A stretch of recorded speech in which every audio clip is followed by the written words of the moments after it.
In this Blender tutorial, we'll use geometry nodes to make this energized cube animation. This is going to be a really fun project, so stick around. I'm pretty sure you're going to learn some cool tricks. Let's get started. So let's use the current cube here. We'll select that and go into the geometry nodes tab. And let's add a new geometry node setup. We can use this group input, but we want a couple more points on this cube. So let's Shift A to add a subdivide mesh.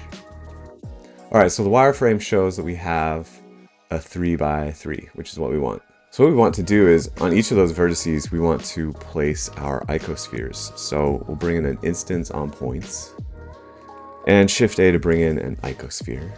And we'll connect that mesh output to the instance input, and we'll drag this radius holding Shift to bring that down. Let's subdivide quite a bit here. I might subdivide one more time. And let's get rid of the wireframe. So the first thing I want to do to start matching up the design is I want to change the scale. So let's go to the top view here. As X increases from some amount, the radius of the sphere will get smaller and smaller. So we can express that using the position node here. And if we separate out the X component, we can say that, and focus on this X component, we can bring in a map range node here. And taking this X value, we'll say it's actually from -1 to 1, it looks like. So we'll say from -1 to 1, and we'll connect this into the scale.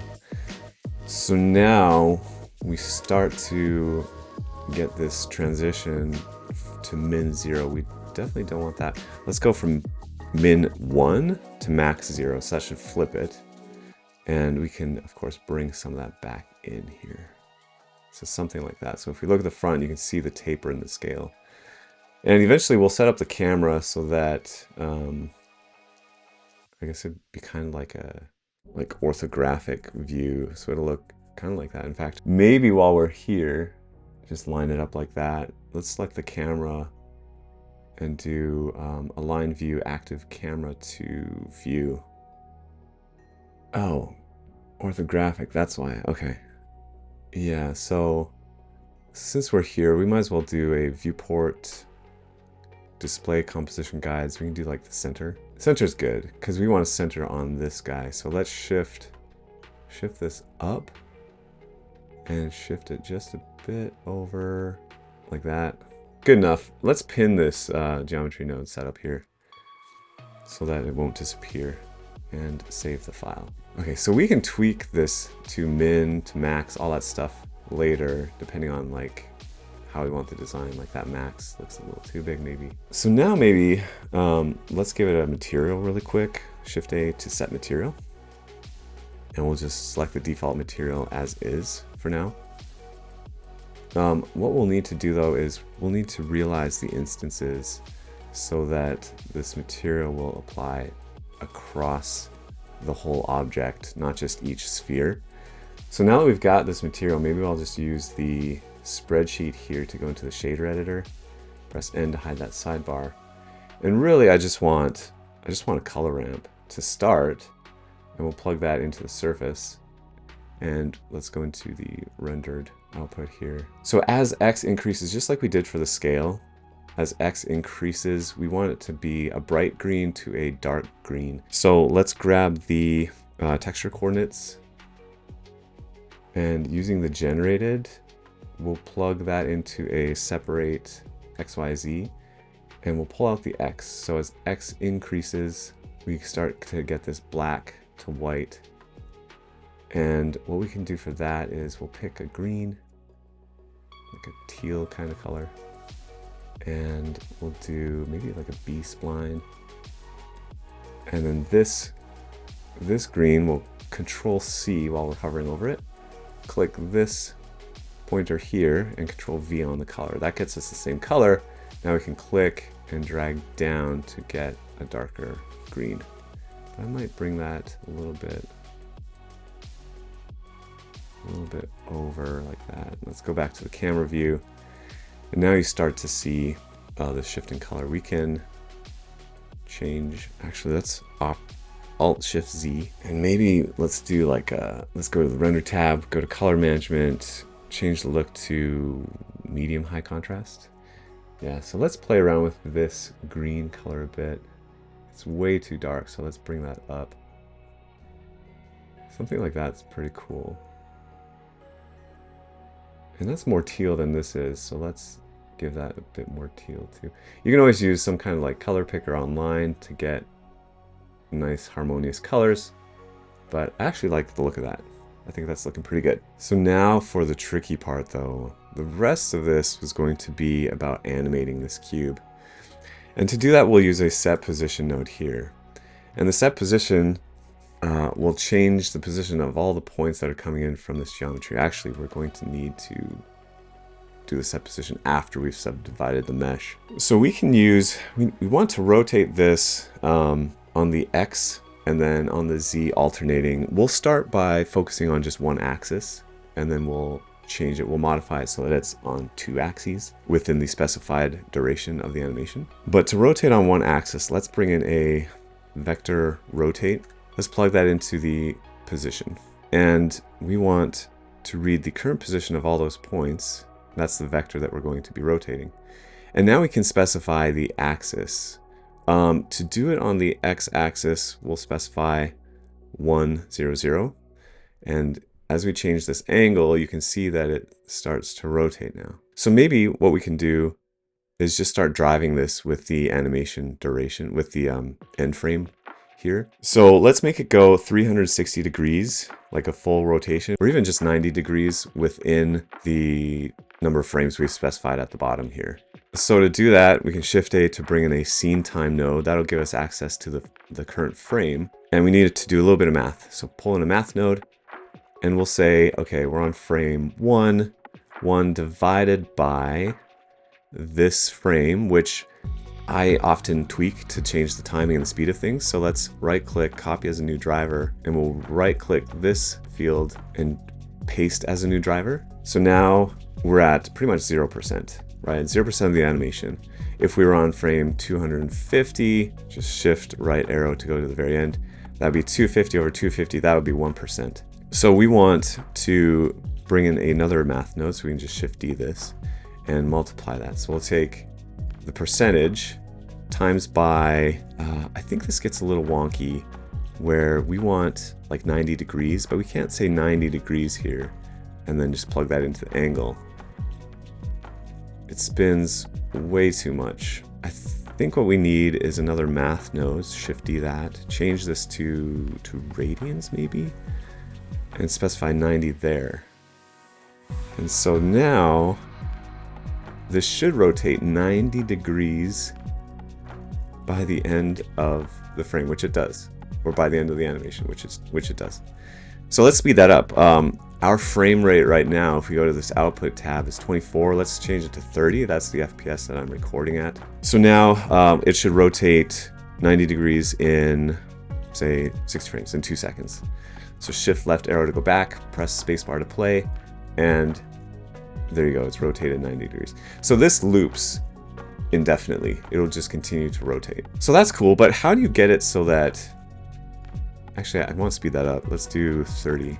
And notice when I change this to 30, this field changes to 30 as well, which is really handy, because I adjust the end frame quite frequently. So changing the end frame to a shorter value speeds up quite a bit. Change to 15, you can see it's rotating even faster. 5, it really goes. So let's go back to 1 second rotation. So how do you give this some life where it has a lot more energy and anticipation and follow through and that kind of thing? Well, this is our 0 to 1%. We can just Control JF2 this, 0 to 1, 0 to 1. So this is our, we'll just call it, this is the animation factor, which is 0 to 1.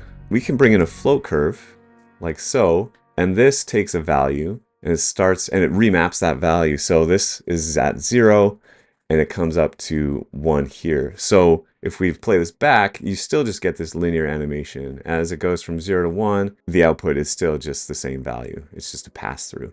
But we can start to modify this curve, the shape of this curve, so that we can speed up the animation so that it can reach its full 90 degrees before the end of the last frame, and we can make it overshoot the 90 degrees but then come back to 90 degrees, and that'll take just adding some extra points on this curve.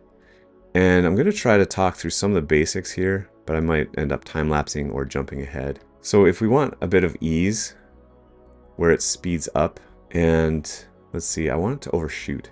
The problem here is that this graph is set to, if you click this dot here, you can see that the min x, min y, max x, max y is set to 1. I want this graph to be a little bit above 1, so maybe 1.2.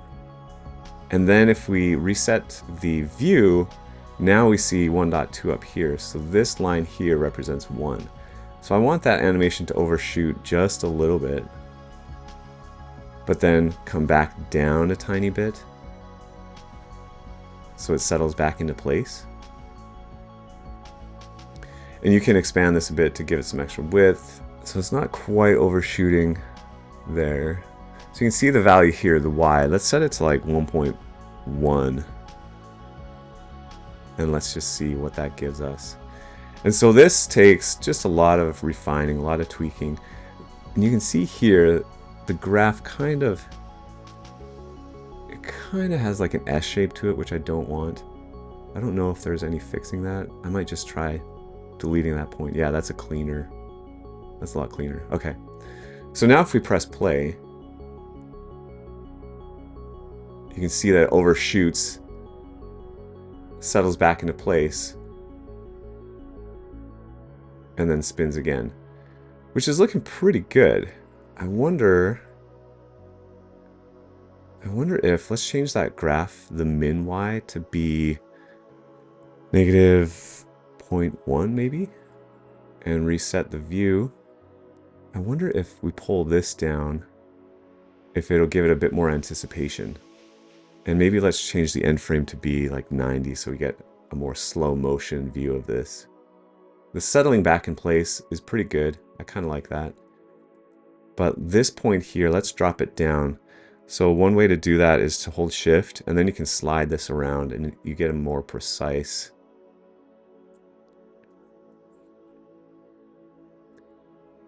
You get a more precise change in the value.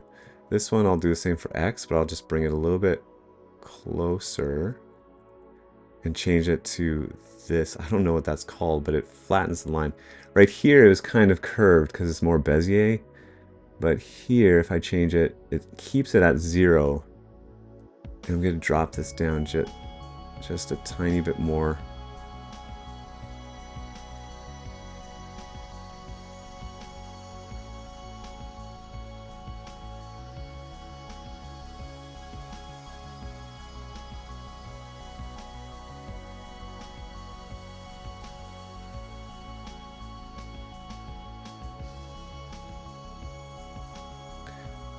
Alright, so now that we have the cube rotating on one axis, the next thing to do would be to add a slight delay as x increases, so that this plane of spheres rotates and then this plane of spheres rotates a little bit after, and vice, etc. So that these three planes rotate a little bit out of sync with each other, just a little bit of a timing offset. So the trick with that is, again, as x increases, the start of this animation will be somewhat delayed. So let's pull in another position node, and again we'll separate out the x component of that vector. And let's do another map range here, where we'll map this value. We know it's from -0.5. Whoops. We know it's from -0.5 to 0.5. Or is it -1? It might be -1 to 1. And I want to map it from 1 to 0 so that when we multiply, can I bring in math? Multiply that by some small value. We'll start there. We want to add that to this animation factor, or basically subtract. So right now, all of these planes of icospheres, they start animating at 0. But I want to delay them and turn 0 into -0.5 or -1, so that as time goes on, eventually that -1 will catch up to 0 and then the animation will play. I hope that makes sense. I'm not sure if I'm doing a good job describing it, but let's shift D this math node and we'll change it to subtract. And so we'll take this value and we'll subtract out this value, and that will be the new value going into this float curve. So we can see that it is causing a bit of delay, but it's too much. So let's focus on this here and make it even smaller. That looks pretty good. What about like negative 0.5? 3? Maybe 3. That's too small. So we got, let's go the other way. 0.9. That looks pretty good. Okay, so for now let's go with negative 0.09. So the last thing that we need to solve is how do we do this? How do we make this alternate between an x-axis and the z-axis so that it will rotate this way, but then halfway through the animation it'll rotate another direction on a different axis. And that's going to get a little bit trickier, but totally doable. I guess we can start by looking at this axis here. Right now it's just, we've just set it to be x, always x. But we can change it dynamically as time goes on using, I think it's a switch. We want the switch. And by default it's set to geometry, but we can change it to vector. So now we've got two different vectors that we can use. So let's take this 1, 0, 0 and just specify that here. So that's the x-axis if this switch is false. And we can also change x, y, z to 1 here and plug that into the axis. So based on this switch being true or not, it will change which direction it goes. Now the problem here, we have one more switch we need to make though, because this is now switched to the z-axis, whereas over here we're still only looking at the x-axis. So those need to be in sync. So let's bring in another switch here. In this case though, we want to switch a float. And remember back here, if this switch is false, we map it to the x and true is z. So the same here, x would be false, true would be z. And now that output becomes the map range here. So I think if we were to play this back and we were to switch this on ourselves and switch that on, and now we get the axis changing. I do want the spin to be at the top, to start at the top on the z. So let's take that z, bring in a math node, and we'll just times it by -1, and that should flip. Yeah, now the top is spinning first. And I think too, if we change this to -1, there you go. Now it's going to rotate, I don't know, clockwise. So how do we drive this switch? And how do we do it so that we can do one axis during half the animation and the second axis during the other half the animation? Well, let's change this to maybe 60 for one, or maybe 90. It's going to slow down quite a bit. But now we need to split this duration into 2 so that the animation factor will go from 0 to 1 twice within 90 frames. So to do that, we can bring in a math node and we can change it to wrap. And we want to wrap from 0 frames to the end frame divided by 2. So if we specify 90 down here, we want this to go from 0 to 1 in 45 frames and 0 to 1 in the other 45 frames. Which means if we right click to copy as new driver, and if we paste that in here and right click one more time to edit the driver, if we change this to a scripted expression and set it to divide by 2, now we get 45. I guess the problem too though is this. Let's copy this driver and paste that driver. So now we have the same driver. So now it goes from 0 to frame 45, and that'll tell us the factor 0 to 1 when we divide it by frame 45.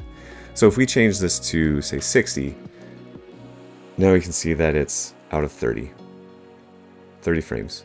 So that's getting us closer to doing this animation twice within the specified frames.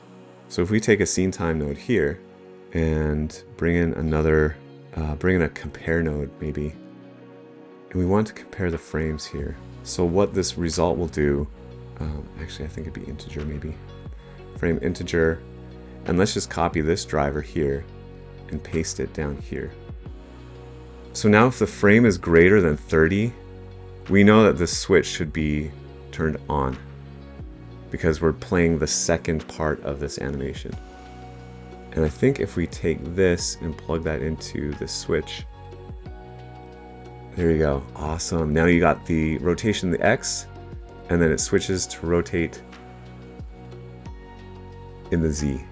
So that was definitely a little more confusing, how to split this full duration into halves so that we could alternate the axis. All right, let's Alt-Shift-Z to hide the lines. Actually, no, let's bring those back. Press spacebar, shift left arrow. Let's select the camera. Let's go to the camera tab here. And I want to make sure it's better aligned, shift Y. I want to darken the world. So click the world tab here. Let's make that background color a little bit darker. Make it dark gray.